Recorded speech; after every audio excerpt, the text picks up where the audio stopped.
Un saludo.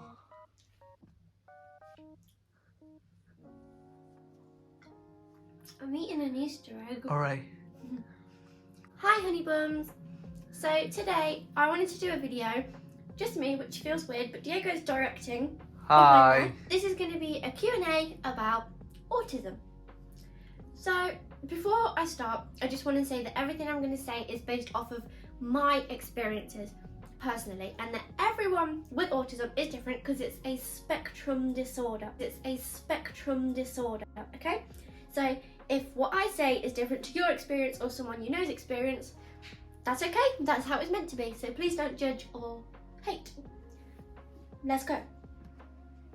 Before we get into it, here are all of our social medias, which you can go and follow because that helps out a lot, and we love you guys so much. And I'm rambling, so let's just do the questions.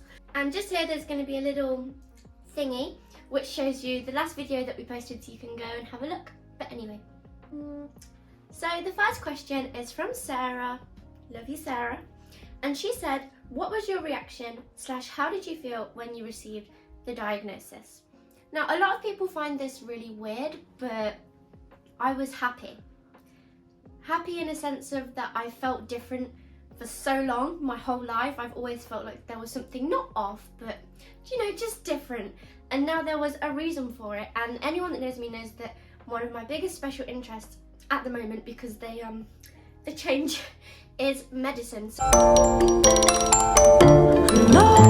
the fact that I could have a medical diagnosis put towards my quirkiness really helped. So yeah, I felt relieved. The second question is from Jess Cass, and Jess has asked, what is my favourite stim? Now, I never know the answer to this question, because something that I established recently with my friend Sarah from the last question is that it's hard for me and other people that we know with autism to say what their favourite things are. For example, if you ask me what's my favourite film or my favourite TV show or my favourite colour, I find it hard to think of that on the spot because I have to really think about it. So right now I'm panicking because I don't know what my favourite stim is, but I talk a lot with my hands. I don't know if that counts. And I'm very hoppy. I like to hop. But I don't know if they're my favourites. Next question, I'm getting stressed. So the next question is from Harriet H, and Harriet asked, how long did it take you to get a date for your assessment? So I was referred for my assessment in hold on, let me think. I need to use brain power. I don't even remember.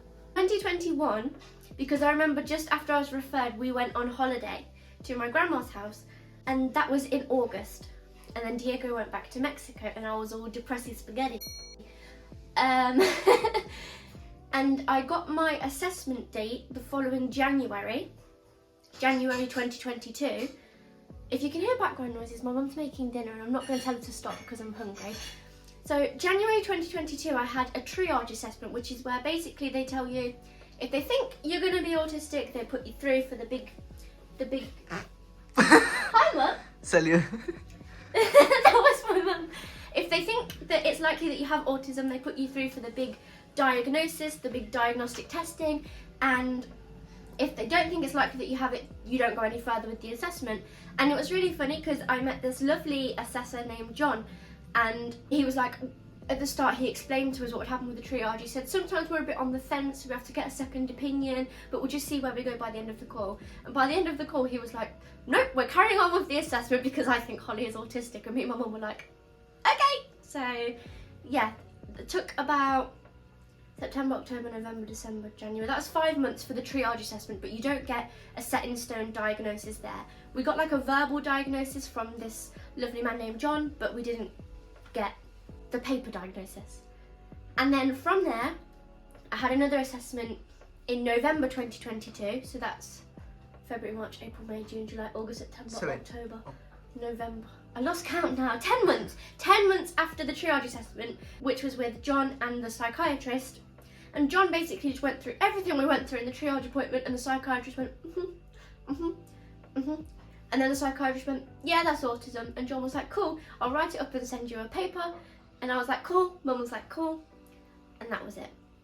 A really funny thing about the assessment is that John made loads and loads of small talk with me about my life, my interests, my travels, my speaking Spanish, and I didn't know what was really going on because I'm not good at small talk. So it was really awkward and I just wanted to leave and the floor swallow me. It was all over video call because everything's still a bit COVID-y. So it was really awkward, and then when I got the report back in November, it said I tried to make small talk with Holly but she failed at making small talk, so it was part of the assessment and I was like, oh my goodness. So yeah, that was clever. I'll give him that. The next question is from Jose Diego Lopez. Oh my gosh, who is him? And the question is, what does your husband think about your autism? And the person who asked the question is my husband. Right. So, Diego knew me before I was diagnosed.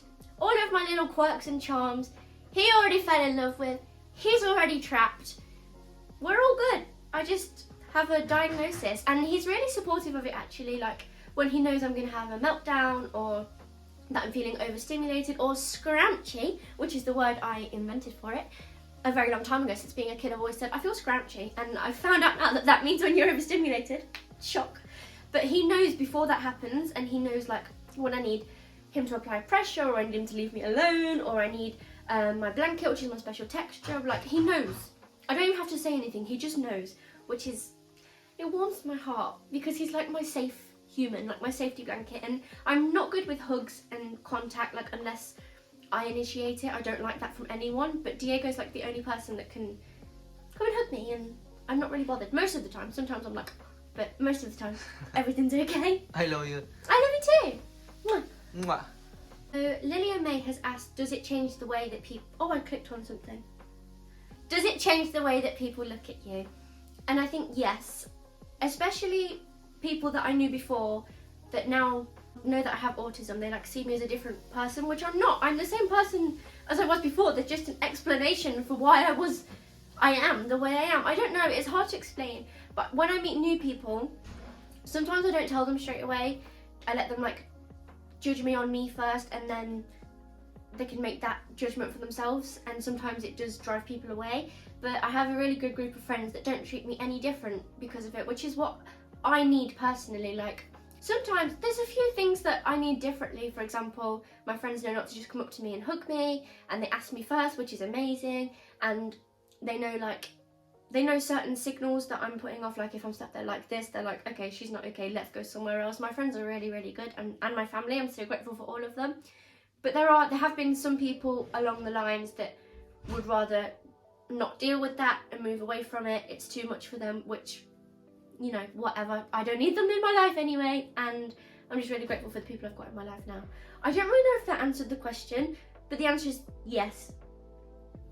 This next question is from Rasmus on TikTok, and they said, how was it growing up with autism? I don't really know how to answer this because I didn't know. A lot of people say like, how didn't your parents know? Like, why did it take so long for you to get diagnosed? And this is because I was my parents' first child, and back in 2002, I'm an absolute dinosaur. I'm old. I really like dinosaurs as well. That's another one of my special interests. Anyway, autism wasn't as publicised as it is now, and it was more so something that boys had rather than girls. So the symptoms that I had, the signs that I had, the traits that I had probably weren't looked at as closely because everything was centred around boys. School never picked up on it just because I think training wasn't there for the teaching staff back then, and because I was academically, how do I say this without sounding snobby? Academically intelligent. Yes. The school just focused on my grades, and you know, they'd always put me forward to Ofsted. They put me on Gem 106, I think it was, when I was about 5. And they just used my work to make the school look good rather than focusing on me. So, and the other difficulties I've had, like making friends and keeping friends and socially, they just focused on my work. So it wasn't great, but I'm okay now. Growing up with autism, I say I didn't know about it. I always felt different. I always felt like the weird kid. But like I said in the previous question, I'm just happy that I know about it now, and it's given me a lot of self-acceptance and where to get the right help. And also there's so much that can be done if you have autism nowadays. For example, I go to university, I'm a student nurse, and I told occupational health about it, and when I'm on placement on wards, like if everything gets a bit too much, they let me go and have a little sit down, and I'm allowed to wear my like loop earbuds on the ward, which are like sound mufflers, but I don't need to because I'm in my element there. My autism kind of goes into a little box because I'm like all happy because I'm doing medical stuff. I put it in a box and put it away, but there has been times where I just had to go and like shake it out and stuff, and they're fine with me doing that. I wear a badge saying I'm autistic. People can choose to acknowledge it, patients and families, if they want to. If they don't, that's fine as well. The badge is there. If I say something that's out of line, there's the badge. I also ask a lot of questions. That's why the badge is there, to be like, I'm not purposely trying to be annoying, I'm just interested in your field, autism, basically. And also with uni, like I get extra time in my exams, I get my own room because I can't stand when you're in an exam and there's someone there like I can't do it. And my last exam that I had, the lady I was in the room with was like doing this on the chair. And I'm like, I'm in my own room for a reason. But anyway, not the point. The point is that there's so many accommodations nowadays, you just have to ask. So yeah, if you don't know where to get started with getting an autism diagnosis, you just need to go to your GP. I got referred by my mental health practitioner. So it was a little bit different, probably a bit easier because mental health practitioners like work in autism clinics and stuff, so she kind of knew what she was talking about. But I went to her with like evidence that I printed out, like symptoms and questionnaires filled out that I'd done with my mum. I went prepared, and then she was like, well, okay, let's do it, kind of thing. So go prepared to your GP, and you need to maybe take someone with you that can be harsh, because sometimes they can be a bit dismissive and that's not good. I ran out of things to say, so hopefully this gave you an insight on what it's like with my experience with autism. You can go follow our social medias all around here, wherever Diego chooses to put them, and here is a little tile to our last video that you can go and watch. Make sure you subscribe to us as well, because we're going to be trying, the word here is trying, to post on here every week. So wish us luck, subscribe to see how we get on with that. Bye guys!